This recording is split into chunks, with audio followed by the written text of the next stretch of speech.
hauda humla kiba malangi sa humna kang hauda na humla kiba malangi sa humna pukning masuwahali namoy masuk kapali pukning masuwahali namoy masuk kapali iri humba malang bao tembiram mo nangna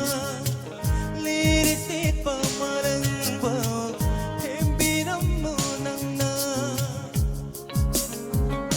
nung sibinang buhay nakang inang dedelayhan ning bari nung sibinang buhay nakang inang dedelayhan ning bari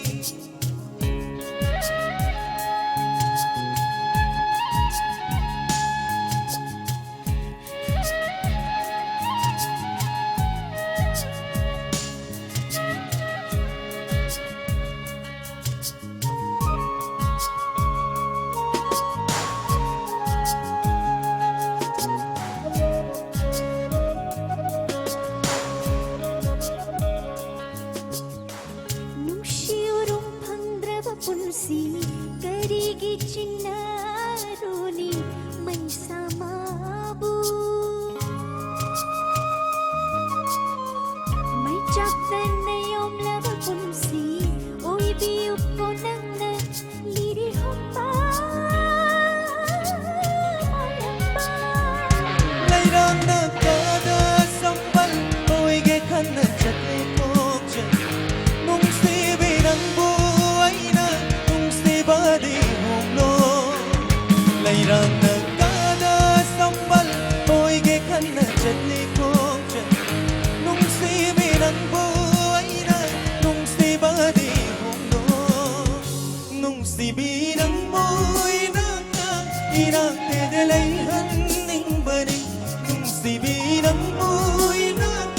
Inang dedelayhan ning bari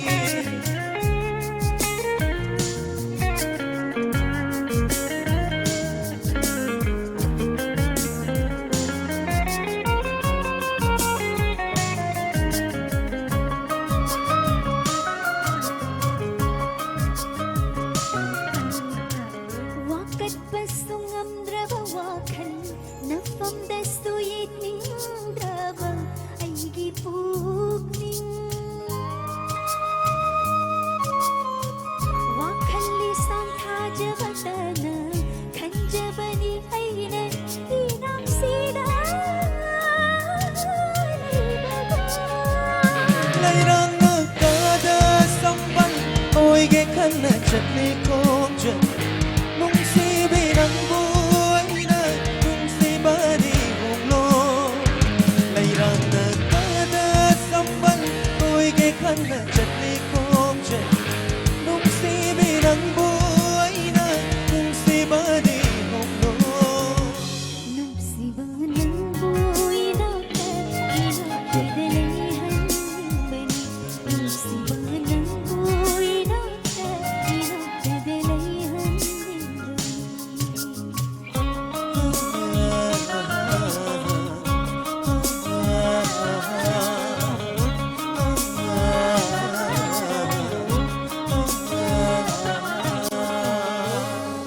Kung ang pukurong jari, makatabatis ko ito pinaba.